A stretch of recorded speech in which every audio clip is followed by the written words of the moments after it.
он по сценарию садился на воду, бросал плот, потом должен был подниматься и брать людей с воды. Однако при подъеме с воды, при положительном заключении будут давать техники, положительно произошел отказ двигателя. Вертолет с высоты примерно 3-5 метров упал на воду, попытался запуститься, при запуске и попытке взлета коснулся лопастями воды и перевернулся.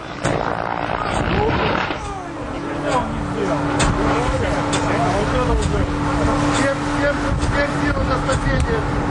Всем силу на спасение!